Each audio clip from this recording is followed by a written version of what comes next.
We shall show you in this film a typical example of kind who grow up to be strong, healthy, and happy. People are doubtful about whether their lives have any meaning. Why bother? What's the use of it? Who cares? It's like, what difference is it going to make in a million years? I'm 23. For most of my life, I've just been unhappy. Way through Black Friday today, the mad dash into a Walmart store knocked shoppers to the ground near Grand Rapids, Michigan. Like these young folks, men and women of tomorrow, with strength of body to get the most out of life.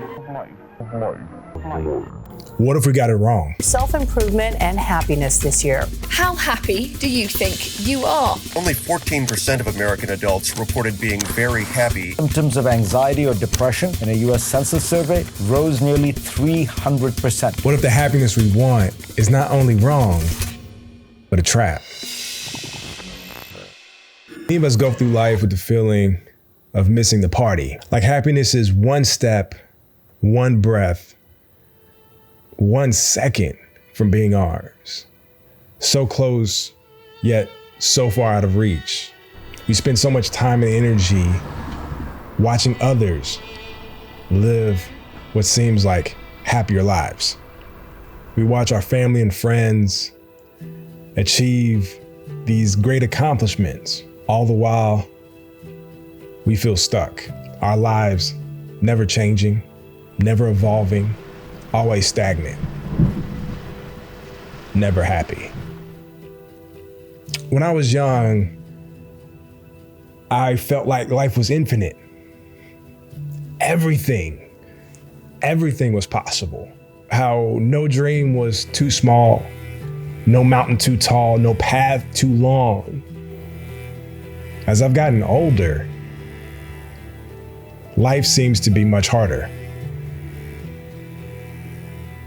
Less infinite and more finite. Like returning to a house that you once thought was a mansion, only to realize in your older years it's no more than a shack. But here we are, sitting on the sidelines, watching social media, seeing what could be possible for others, but never really for us. And isn't that the trap? Happiness is the party. We know what it should feel like, how it should sound, but we never feel invited. Now, the reality is happiness is very complicated. I'm not going to solve it in this one video. And more importantly, happiness has more to do with who you are as an individual, how you see the world, and what you believe would make you happy. Is happiness the mom who plays with her child? Is happiness the hustler who wants to have the big city life? Is happiness an open road and no destination? Who is right? What is right? What version of happiness speaks to you? So the purpose of this video isn't to help you define happiness, but rather help you in your search to find happiness. Now, when I started researching this topic for this video, I happened upon this article by Mark Manson. Now, you may have heard of him. He's written several books. However, his most recent work is a book that he co-wrote with Will Smith on Will Smith's autobiography. But before we get into his answer of what he provided for what would make us happy, I think many of us have the bigger issue of happiness seems to be everywhere. You go on your phone, you open up a social media app, and you see it so clearly. Its effects on other people's lives, how it makes other people feel, and the feeling of its absence in our own life. And so sometimes we feel lost. I know I do. And how do we make the right decision for our lives? And the problem is, we don't know where to look. Now, here's the thing. If you do any kind of research on happiness, you're about to get lost. Top 10 ways to be happier. Find that special someone. 5 things you can do today to make yourself happy. We live in a day and age where politicians and technology promise us some form of satisfaction. Every purchase we make promises more joy or to make us more attractive. Politicians promise us to protect us from the obstacles and the chaos of life. Social media promises to keep us all connected.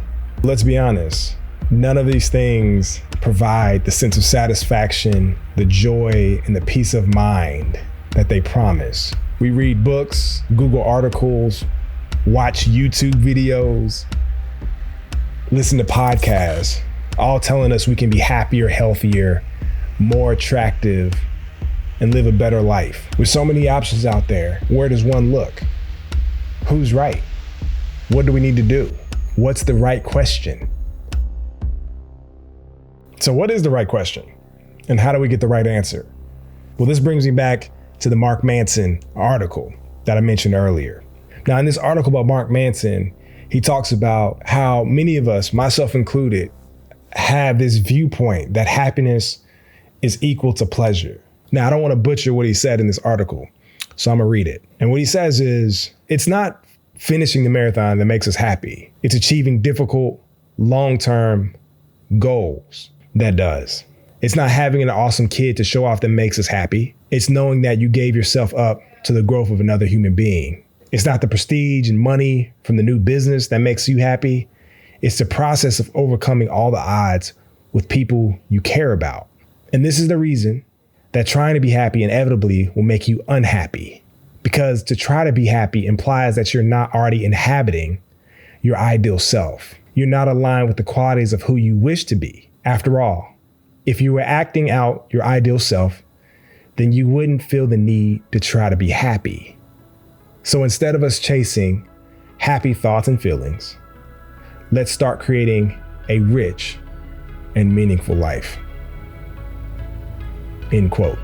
Who are you? Who is your idealistic self? What does he look like?